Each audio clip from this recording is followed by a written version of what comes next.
하나님 말씀입니다. 야고보서 2장 14절부터 26절까지입니다.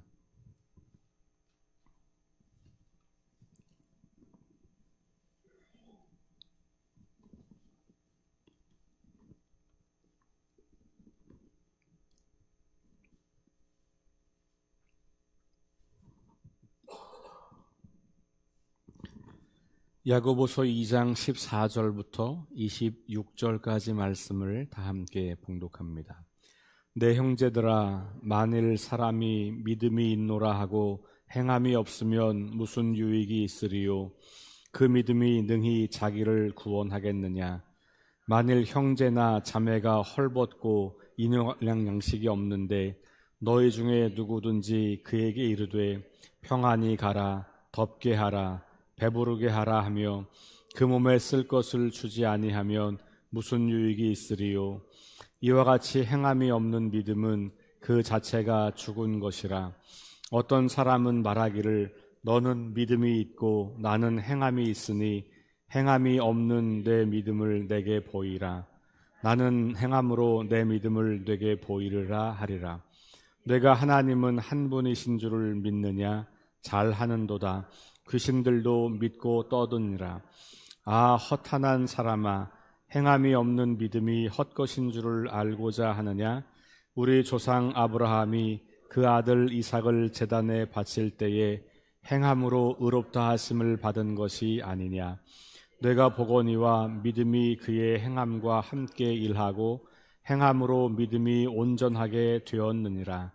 이에 성경에 이른 바 아브라함이 하나님을 믿음에 이것을 의로 여기셨다는 말씀이 이루어졌고 그는 하나님의 벗이라 칭함을 받았나니 이로 보건대 사람이 행함으로 의롭다 하심을 받고 믿음으로만은 아니니라. 또 이와 같이 기생 라합이 사자들을 접대하여 다른 길로 나가게 할 때에 행함으로 의롭다 하심을 받은 것이 아니냐. 영이 없는 몸이 죽은 것 같이 행함이 없는 믿음도 죽은 것이니라. 아멘. 네, 이번 주에 우리 제자도에 관한 말씀을 계속해서 듣고 있습니다. 예수님께서 부활을 하셔서 승천하시기 직전에 제자들에게 하셨던 말씀, 가서 세례를 베풀고 내가 너희에게 분부한 모든 것을 가르쳐 지키게 하라.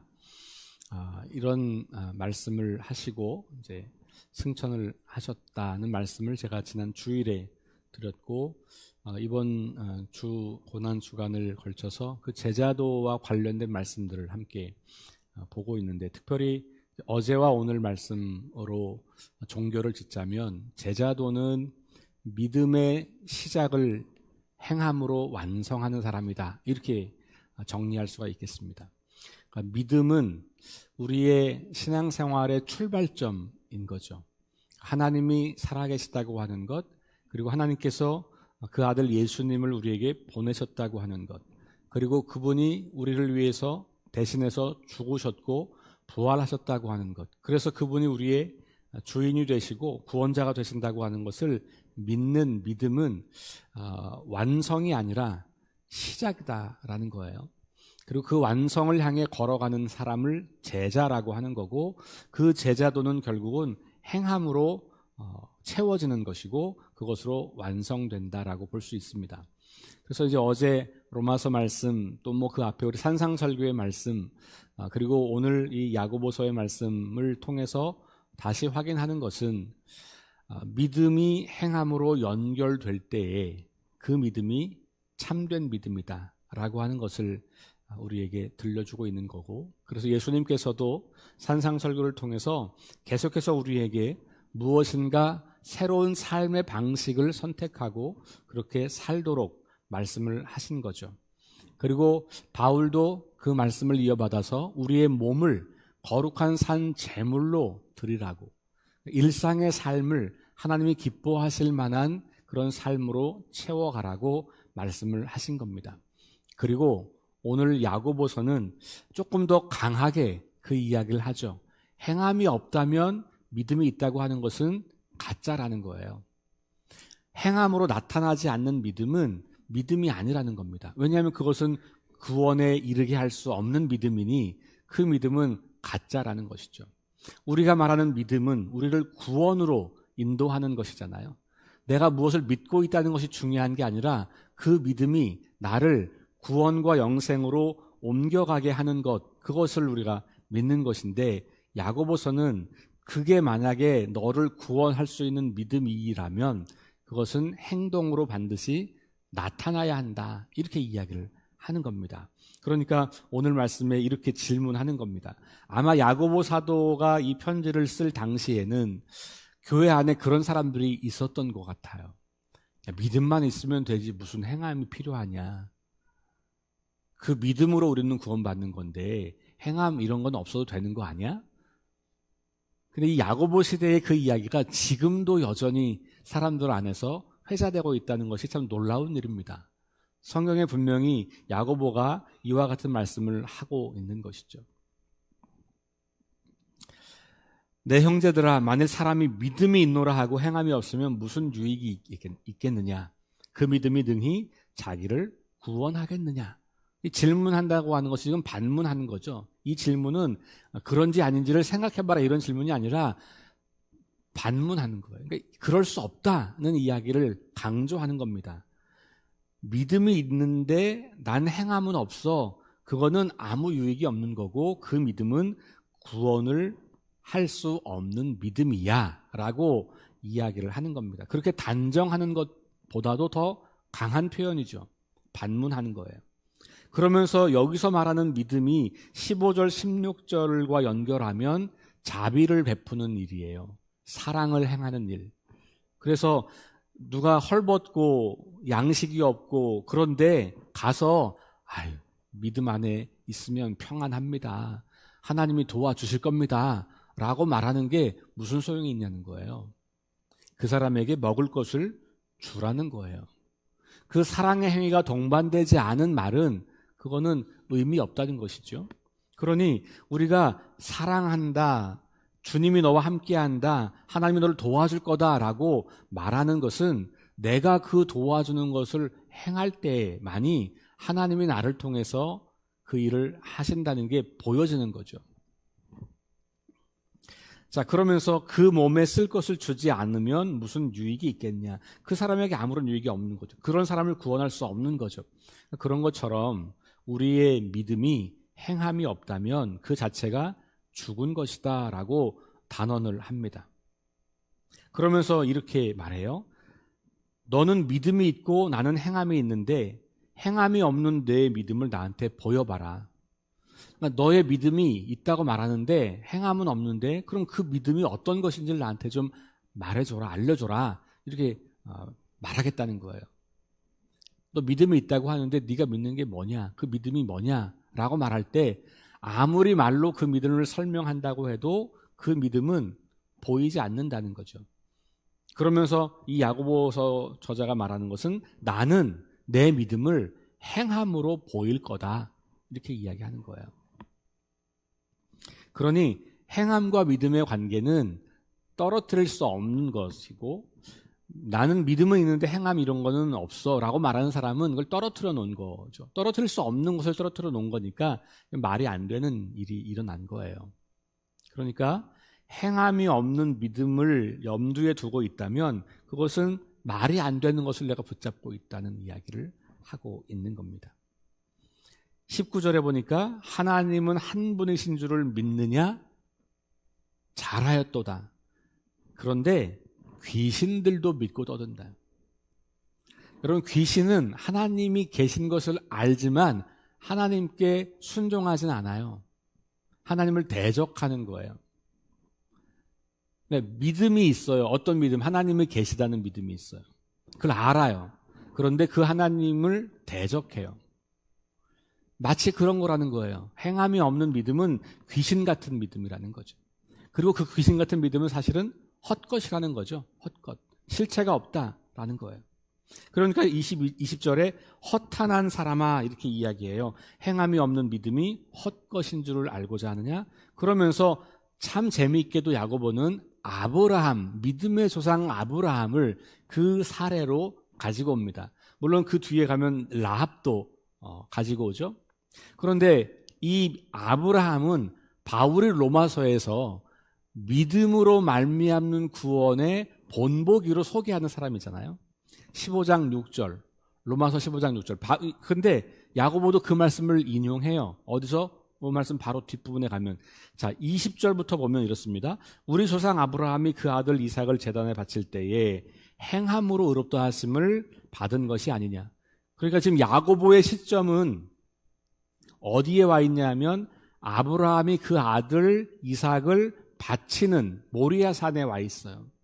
그리고 그 아들을 바치는 그 아브라함의 행위, 그 행위가 아브라함을 의롭게 했다라고 해석합니다. 자, 그런데 그 뒤에 보면 22절부터 더 읽어보면 내가 보거니와 믿음이 그의 행함과 함께 일하고, 그러니까 아브라함은 믿음만 있는 게 아니고 행함도 함께 있는 거예요. 그것이 함께 일하고 행함으로 믿음이 온전하여졌다, 이렇게 이야기합니다. 행함으로 믿음이 온전하여졌다. 그러면서 바울이 인용했던 로마서 15장 6절을 다시 이렇게 우리에게 로마서가 아니죠. 그 창세기 15장 6절을 다시 우리에게 들려주는 겁니다. 아브라함이 하나님을 믿으니 이것을 의로 여기셨다라고 하는 말씀이 바로 창세기에 나오는 말씀이에요. 그러니까 아브라함이 창세기의 기록에서 아브라함이 믿음으로 의롭다 여김 받았다는 말씀이 나와요. 바울도 그것을 인용하여서 로마서에서 아브라함을 믿음의 조상으로 예로 들었습니다. 근데 야고보는 그것을 잘 알고 있지만 야고보는 그것은 출발점이라고 본 거예요. 그리고 야고보의 해석은 아브라함의 그 믿음이 의롭다 하심을 받은 그 믿음이 완전하게 성취된 것은 언제냐? 그거는 아들 이삭을 바치는 행위가 있을 때였다. 이렇게 해석하는 겁니다. 그러니까 너의 아브라함의 믿음이 의롭다 여김을 받은 그 믿음이 행위로 나타난 그때에 완성되었다. 이렇게 보는 거예요. 그게 22절 말씀이에요. 믿음이 그의 행함과 함께 일하고 행함으로 믿음이 온전하게 되었다라고 하는 말씀. 그래서 그가 하나님의 벗이라고 칭함을 받았다. 이렇게 이야기를 합니다. 24절 이렇게 아브라함의 예로 보건대 사람이 행함으로 의롭다 하심을 받고 믿음으로만은 아니니라. 이렇게 야고보가 아주 선명하게 우리에게 말씀을 하고 있습니다. 그러니까 믿음만 가지고 안 되고 행함이 있어야 된다라고 하는 게 우리가 가지고 있는 성경이 전하는 이야기예요.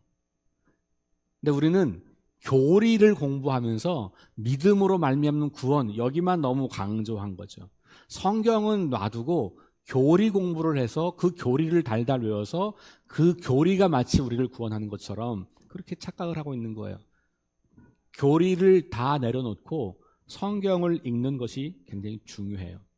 그 교리는 그 시대에 그 사람들에게 하나님 말씀을 필요한 부분들을 강조하고 그런 거였어요.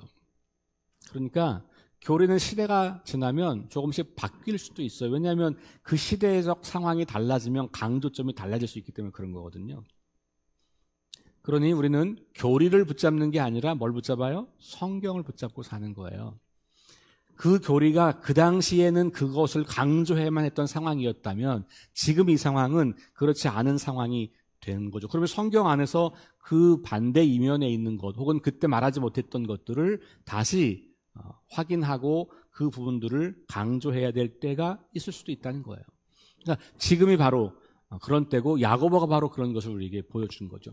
성경에 만약에 야고보서나 혹은 산상설교나 뭐 이런 로마서의 후반부나 이런 게 없다면 그러면 우리는 믿음으로만 구원받는다는 말을 강하게 주장할 수 있겠지만 성경은 일관되게 그 믿음과 행함은 하나라는 이야기를 계속하고 있는 거거든요. 26절에서 이렇게 결론 짓습니다. 그 라합의 이야기를 또 하고 나서 라합도 그가 소문을 듣고 하나님의 백성 이스라엘이 이곳까지 오는 거 보면 그 하나님은 살아계신 하나님인가 봐 라고 하는 그 두려움과 경외심을 가지면서 믿음을 가졌겠죠. 야, 이 하나님이 진짜인가 봐 라는 믿음을 가졌겠죠. 근데 그의 믿음이 정말로 온전해진 건 언제냐? 그래서 그 사자들을 도망가게 해준 것. 그게 그 행함으로 그가 의롭다 하심을, 결국 나중에 그가 그 행함으로 구원을 받았다는 거죠. 그가 만약에 이 사자들을 안 숨겨줬으면, 하나님을 두려워했지만 이걸 무시했으면 그가 살 수 없었다는 거잖아요. 그러니까 결국 그 행함이 그를 의롭다고 하는 것의 완성, 마침표를 찍게 되었다는 것이죠. 마지막 결론이죠. 그래서 영혼이 없는 몸이 죽은 것 같이 행함이 없는 믿음은 죽은 것이니라. 우리는 예수 그리스도를 믿는 믿음으로 말미암아 하나님의 자녀가 되는 특권을 누리게 되었죠. 신분의 변화, 새로운 존재가 된 겁니다. 그래서 우리는 세례도 받고 우리 교회 공동체 안에 속해서 하나님의 백성으로 살아갑니다. 그러면 우리는 계속 자라면서 점점 생각과 가치관과 삶의 방식과 태도가 달라지면서 행함이 점점 더 쌓여가는 그런 성화의 과정을 거쳐가는 것이지요. 그런 과정을 꾸준하게 걸어가는 것. 언제까지? 주님 만날 때까지. 내가 생명이 끝나서 주님을 만나든, 주님이 이곳에 다시 재림하시는 것이 빨라서 그때 만나든, 언제가 됐든지 간에 그 마지막 주님을 만날 때 우리가 그때까지 그리스도의 장성한 분량이 충만한 그때까지 성장하는 것, 이것이 바로 우리의 믿음이 계속해서 살아있도록 하는 것이고, 그 믿음이 우리의 삶을 통해서 드러나는 것이고, 그럴 때 사람들은 우리를 보고 우리의 목소리를 듣고가 아니라 우리가 살아가는 삶의 모습을 보고 우리가 믿는 하나님이 어떤 하나님인지를 알게 되고, 우리가 믿는 하나님 나라가 어떤 것인지를 보게 되고 경험하게 되는 것이지요. 그런 삶을 살아가는 사람들을 제자라고 부르는 겁니다. 그러니까 우리는 교인 되는 게 목적이 아니고 제자가 되는 게 목적이다. 우리는 신분의 변화가 목적이 아니고 변화된 신분에 걸맞는 삶을 사는 것, 그게 우리 인생의 목적이다 라는 것을 기억하시면서, 또 이번 우리 사순절 내내 창조세계 온 세상 만물까지를 포함한 하나님의 그 거대한 구원 계획을 우리가 깨달았으니, 사람과 자연과 이 세상 모든 만물을 함께 그 생명을 사랑하고 존중하고 또 그 생명을 아끼고 하나님의 마음으로 이 세상을 다스리는 그런 제자들이 계속해서 되어가고, 우리 교회가 그런 제자들을 계속해서 만들어내는 그런 교회가 될 수 있기를 주의 이름으로 축원합니다.